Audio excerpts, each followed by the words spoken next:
Beleza, então agora terminamos de entender um pouco como funcionam os pilares, né? Vai ficando um pouco mais fácil, vai vindo, né? Vai andando. Sapatas.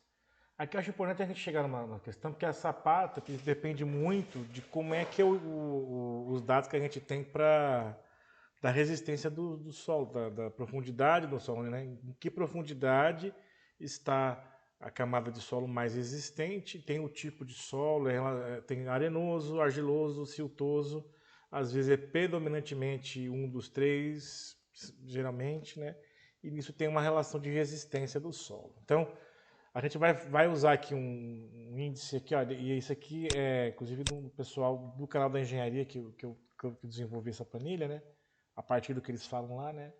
Então, observação. Para sapatas, essa planilha só deve ser utilizada para pré-dimensionamento.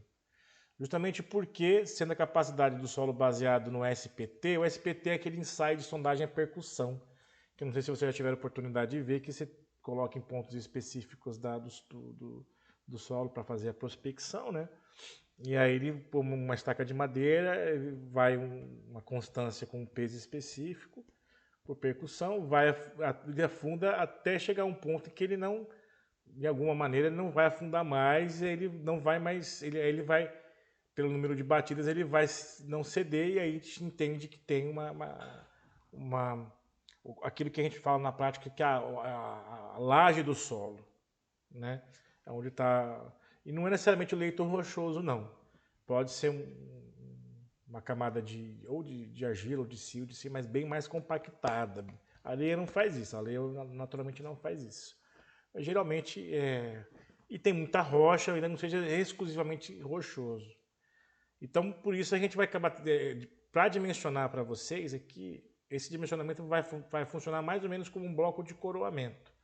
Quando eu tenho um terreno que eu tenho uma profundidade específica ou considerável, a profundidade para sustentar, a sapata não vai até mais. Tem um limite de escavação para você fazer a base da sapata e distribuir o peso. Então, você vai trabalhar com uma profundidade razoável, depende muito de solo para solo, né? Em termos gerais, assim, dá para trabalhar, por exemplo, um pavimento térreo a partir de 50, 70 centímetros de base, mas depende muito da carga que vai. Tem alguns casos você escava até 1,5. Depende muito de como é o solo, né, na região, e aí você coloca a sapata. Precisando de muito mais do que isso, às vezes pela própria altura, porque existe sim a possibilidade de eu trabalhar um prédio muito alto com uma fundação razoavelmente superficial, mas isso não é da nossa atribuição nem da nossa competência. A gente trabalha com pré-dimensionamentos para justamente fazer essa compatibilização e iniciar o processo de dimensionamento estrutural. Nós, que eu falo, para quem for ver esse vídeo, não é da área de arquitetura e urbanismo, nós, os arquitetos urbanistas, temos formação, temos certa competência, mas tem um limite para isso, né? E nós temos outras áreas de atuação. Tem muitos arquitetos que são formados em engenharia civil também, desenvolvem a expertise de cálculos mais complexos e mais refinados. Perfeito, acho perfeito. E engenheiros que se formam em arquitetura. Essa é uma relação entre as duas profissões, ela é complementar e a rivalidade é uma falsa polêmica que não se justifica a não ser por uma questão de preconceito, né? Então, assim, então muita atenção a essas questões, né?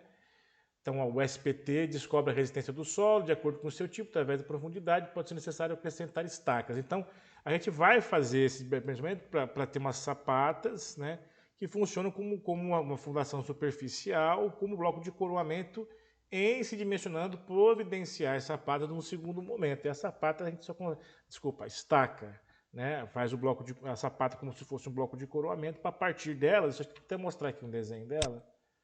Aqui você tem um desenho esquemático, a planta baixa, uma das seções, outras seções, uma transversal, longitudinal, onde você tem a gaiola, né, da sapata, a saia da sapata, o arranque ou o toco do pilar, que ele vem depois, né, abaixo, depois do vigamento baldrame, né? Então, a partir dessa base da sapata, vem ainda, né, estacas. É possível de vir estacas de acordo com o dimensionamento específico, muito em função do tipo de solo e da profundidade residual de onde estará o melhor ponto para apoiar uma altura superior a uma grande carga ou ambas, né? Então aqui nesse caso a gente vai dimensionar sapatas para ter um bloco de coroamento mínimo. É um grande adiantamento de serviço para os nossos colegas engenheiros civis calculistas, né? Bom, o SPT usado, que sempre varia de sítio a sítio, e por isso o cuidado aqui deve ser o menor para os 3 primeiros logo abaixo da base da sapata. Aqui, então, usa-se o menor índice de resistência do relatório do SPT, né, e por conta do cuidado, isso vai gerar uma espécie de superdimensionamento do bloco de coroamento ou da sapata mais superficial, né? Proporcionalmente. Então, menor índice de resistência da base do solo escavado, maior área de contato, né? Principalmente a área de contato e, consequentemente, o volume da sapata. É uma questão de segurança, né? Caso haja mais de um tipo de solo no SPT, pegue o mais desfavorável, se for argila, se for sítio, areia. Dá para colocar, na pós-graduação que eu fiz em estruturas de fundações, vi casos de você poder colocar prédios multipavimentares em estaca, em solos predominantemente profundamente arenosos.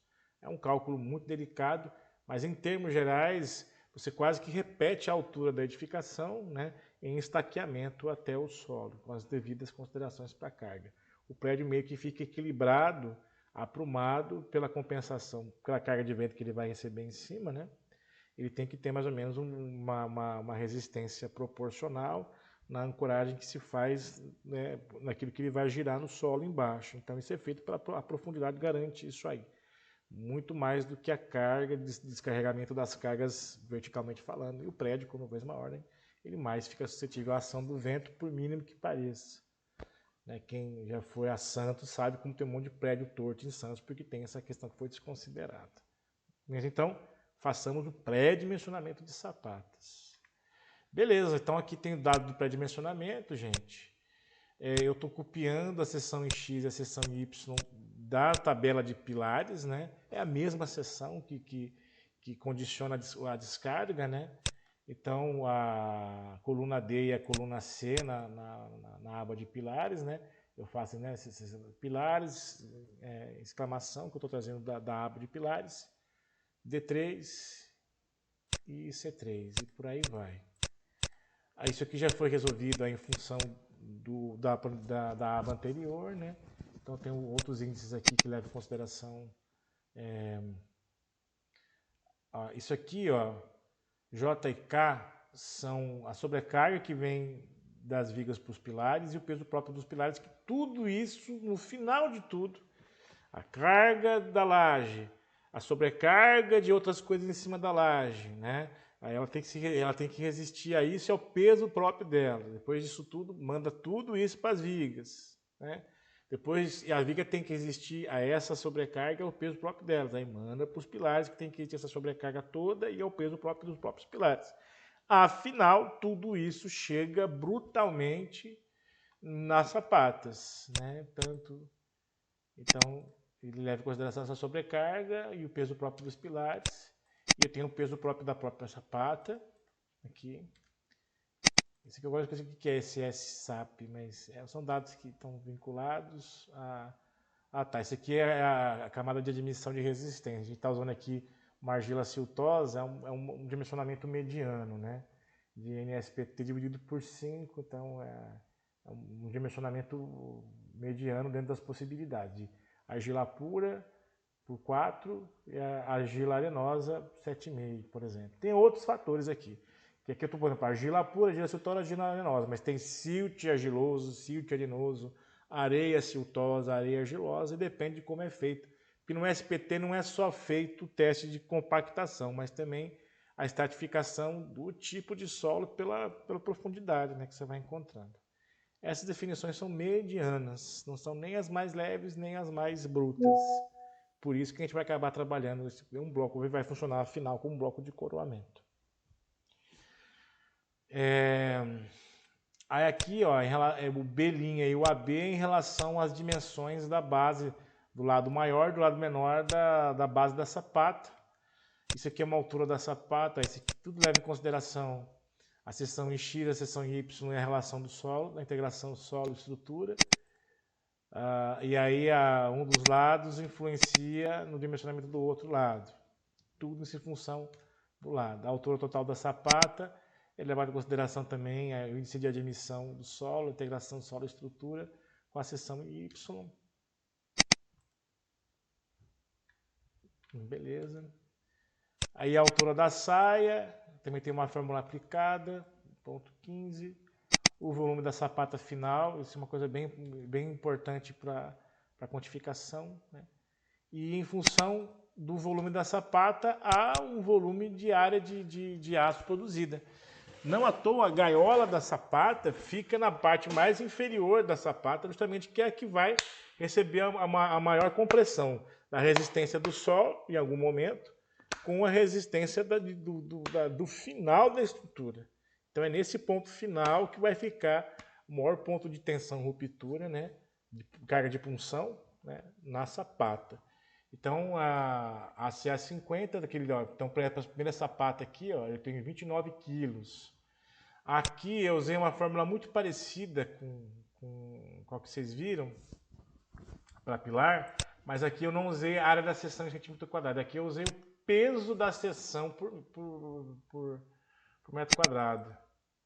Então, ele faz a divisão do peso pela relação aqui, ó, do quilograma por metro, né?